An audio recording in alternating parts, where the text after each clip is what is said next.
आपको बता दें, चुनाव परिणाम पर बोले महाराष्ट्र के मंत्री छगन भुजबल।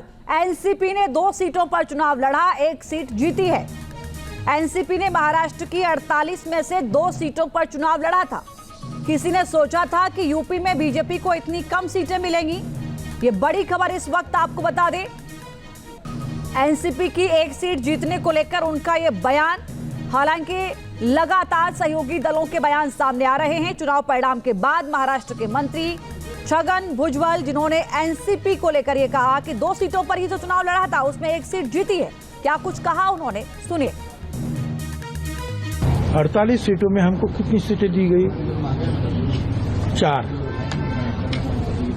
और 4 में जो है 2 सीट जो है वो तो जो शिरूर जो है वो शिंदे साहब का आदमी उधरा के, और वो बाकी दूसरा क्या है वो परमनी, वो भी उन्होंने कहा कि एक धनगर समाज को देना चाहिए जानकर को। तो हमारे पहले में आए 2 सीट, एक रायगढ़, दूसरी बारामती। एक जगह हम जीत गए, एक जगह हम हार गए। हम उससे कैसे आप बोल सकते हैं कि 48 सीटों पर परिणाम हुआ? हमको तो 2 ही सीट मिले सही मायने में लड़ने के लिए। दूसरी बात ये मानता हूं कि थोड़ी सी जो है पीछे हट हुई है, मगर ये देश में दूसरे राज्यों में भी तो ये हुआ है। जैसे यूपी, कोई भी बोल नहीं रहा था कि ऐसा यूपी में इतने पीछे बीजेपी आएगी, मगर आ गई। तो उसके कारण जो है ये सिर्फ अजीत पवार गठ ये है, ये कहना मैं वाजिब नहीं समझता हूँ। महाराष्ट्र में प्रेशर पॉलिटिक्स वाले खेल में हर दिन नया ट्विस्ट आ रहा है। सूबे में ट्रिपल इंजन सरकार के मुखिया मुख्यमंत्री एकनाथ शिंदे के 400 पार वाले बयान पर घमासान थमा ही नहीं था कि अजीत पवार खेमे ने मुस्लिम आरक्षण पर पत्ते बिछाने शुरू कर दिए। इसके खिलाफ बीजेपी ने लोकसभा चुनाव में खुलकर ताल ठोकी थी और इसे असंवैधानिक बताया था। पहले टीम मोदी से प्रफुल्ल पटेल का शामिल न होना, फिर महायुति गठबंधन से इतर मुसलमानों को आरक्षण देने की बिसात बिछाना। अजीत पवार खेमे ने इशारों ही इशारों में दबाव बनाना शुरू कर दिया, तो BJP full on action mode में आ गई है। इस बार बीजेपी ने ऐसा ऑफर दिया कि अजीत दादा दूर से राम राम नहीं कर पाए। ये ऑफर है मिसेज अजित पवार यानी सुनेत्रा पवार को राज्यसभा भेजने वाला फैसला।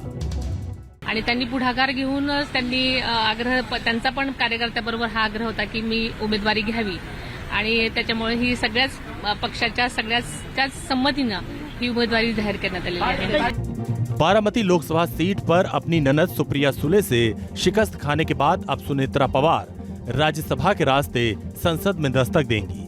उन्होंने पहली बार राज्यसभा के लिए नामांकन किया। बीजेपी अपने कोटे से अजीत पवार की पत्नी सुनेत्रा पवार को राज्यसभा भेज रही है और एनडीए में ऑल इज वेल का मैसेज दे रही है। इससे पहले राज्यसभा की रेस में छगन भुजबल का नाम चल रहा था। उन्हें तैयार भी कर लिया गया, लेकिन पिछले 3 दिनों से घटनाक्रम ऐसे बदले कि भुजबल का पत्ता कट गया।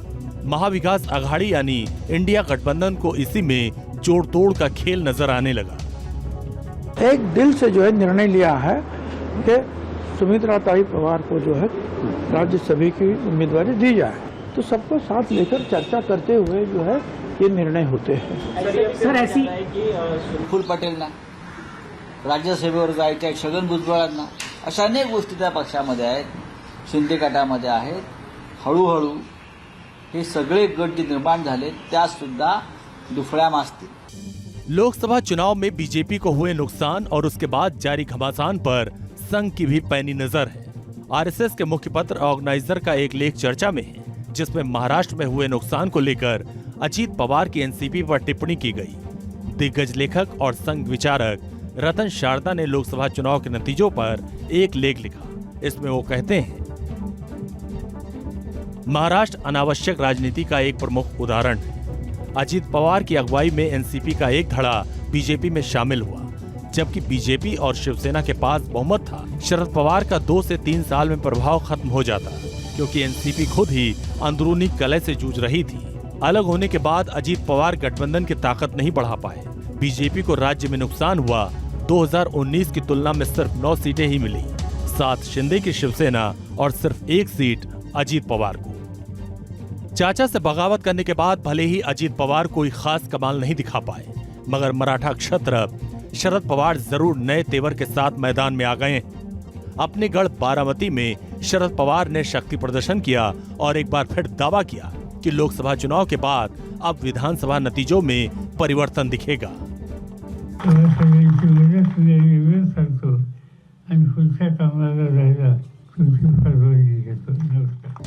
आपको बता दें कि महाराष्ट्र में सितंबर अक्टूबर में विधानसभा का चुनावी बिगुल बजेगा, यानी विधानसभा चुनाव की तैयारियों के लिए अब चंद महीनों का वक्त बचा है।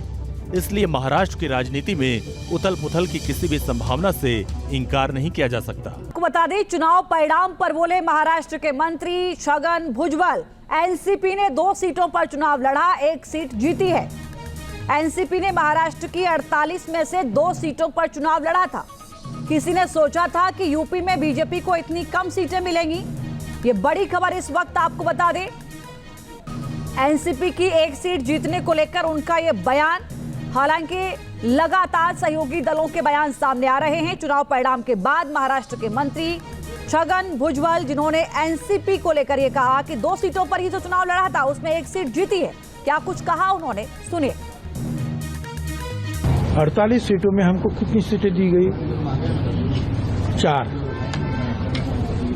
और 4 में जो है 2 सीट जो है वो तो जो शिरूर जो है वो शिंदे साहब का आदमी उधर के, और वो बाकी दूसरा क्या है वो परमनी, वो भी उन्होंने कहा कि एक धनगर समाज को देना चाहिए जानकर को।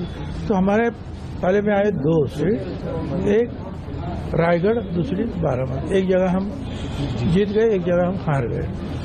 हम उससे कैसे आप बोल सकते हैं कि 48 सीटों पर परिणाम हुआ? हमको तो 2 ही सीट मिले सही मायने में लड़ने के लिए। दूसरी बात ये मानता हूं कि थोड़ी सी जो है पीछे हट हुई है, मगर ये देश में दूसरे राज्यों में भी तो ये हुआ है। जैसे यूपी, कोई भी बोल नहीं रहा था कि ऐसा यूपी में इतने पीछे बीजेपी आएगी, मगर आ गई। तो उसके कारण जो है ये सिर्फ अजीत पवार गठ ये है, ये कहना मैं वाजिब नहीं समझता।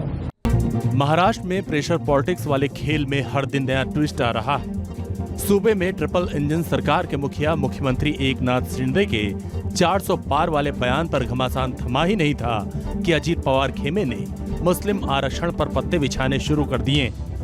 इसके खिलाफ बीजेपी ने लोकसभा चुनाव में खुलकर ताल ठोकी थी और इसे असंवैधानिक बताया था। पहले टीम मोदी से प्रफुल्ल पटेल का शामिल न होना, फिर महायुति गठबंधन से इतर मुसलमानों को आरक्षण देने की बिसात बिछाना। अजीत पवार खेमे ने इशारों ही इशारों में दबाव बनाना शुरू कर दिया, तो BJP full on action mode में आ गई है। इस बार बीजेपी ने ऐसा ऑफर दिया कि अजीत दादा दूर से राम राम नहीं कर पाए। ये ऑफर है मिसेज अजित पवार यानी सुनेत्रा पवार को राज्यसभा भेजने वाला फैसला। आणि त्यांनी पुढाकार घेऊन त्यांनी त्यांचा पण कार्यकर्त्याबरोबर हा आग्रह होता की मी उमेदवारी घ्यावी, आणि त्याच्यामुळे ही सगळ्याच पक्षाच्या सगळ्याच संमतीनं ही उमेदवारी जाहीर करण्यात आलेली आहे। बारामती लोकसभा सीट पर अपनी ननद सुप्रिया सुले से शिकस्त खाने के बाद अब सुनेत्रा पवार राज्यसभा के रास्ते संसद में दस्तक देंगी। उन्होंने पहली बार राज्यसभा के लिए नामांकन किया। बीजेपी अपने कोटे से अजीत पवार की पत्नी सुनेत्रा पवार को राज्यसभा भेज रही है और एनडीए में ऑल इज वेल का मैसेज दे रही है।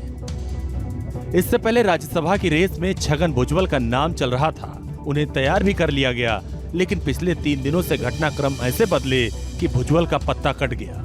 महाविकास आघाड़ी यानी इंडिया गठबंधन को इसी में जोड़ तोड़ का खेल नजर आने लगा। एक दिल से जो है निर्णय लिया है कि सुमित्रा ताई पवार को जो है राज्यसभा की उम्मीदवारी दी जाए, तो सबको साथ लेकर चर्चा करते हुए जो है ये निर्णय होते हैं। सर ऐसी प्रफुल्ल पटेलना राज्यसभेवर जायचे आहेत, छगन भुजबळांना, अशा अनेक गोष्टी त्या पक्षामध्ये आहेत, शिंदे गटामध्ये आहेत। हळूहळू हे सगळे गट जे निर्माण झाले त्या सुद्धा दुफळ्या मासतील। लोकसभा चुनाव में बीजेपी को हुए नुकसान और उसके बाद जारी घमासान पर संघ की भी पैनी नजर है। आरएसएस के मुख्य पत्र ऑर्गेनाइजर का एक लेख चर्चा में है, जिसमें महाराष्ट्र में हुए नुकसान को लेकर अजीत पवार की एनसीपी पर टिप्पणी की गई। दिग्गज लेखक और संघ विचारक रतन शारदा ने लोकसभा चुनाव के नतीजों पर एक लेख लिखा। इसमें वो कहते हैं, महाराष्ट्र अनावश्यक राजनीति का एक प्रमुख उदाहरण है। अजित पवार की अगुवाई में एनसीपी का एक धड़ा बीजेपी में शामिल हुआ, जबकि बीजेपी और शिवसेना के पास बहुमत था। शरद पवार का 2 से 3 साल में प्रभाव खत्म हो जाता, क्योंकि एनसीपी खुद ही अंदरूनी कलह से जूझ रही थी। अलग होने के बाद अजित पवार गठबंधन की ताकत नहीं बढ़ा पाए। बीजेपी को राज्य में नुकसान हुआ। 2019 की तुलना में सिर्फ 9 सीटें ही मिली, 7 शिंदे की शिवसेना और सिर्फ 1 सीट अजित पवार को। चाचा से बगावत करने के बाद भले ही अजित पवार कोई खास कमाल नहीं दिखा पाए, मगर मराठा क्षत्र शरद पवार जरूर नए तेवर के साथ मैदान में आ गए। अपने गढ़ बारामती में शरद पवार ने शक्ति प्रदर्शन किया और एक बार फिर दावा किया कि लोकसभा चुनाव के बाद अब विधानसभा नतीजों में परिवर्तन दिखेगा।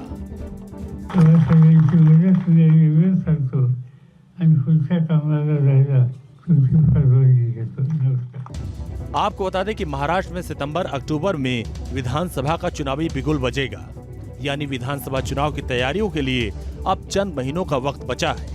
इसलिए महाराष्ट्र की राजनीति में उथल-पुथल की किसी भी संभावना से इनकार नहीं किया जा सकता।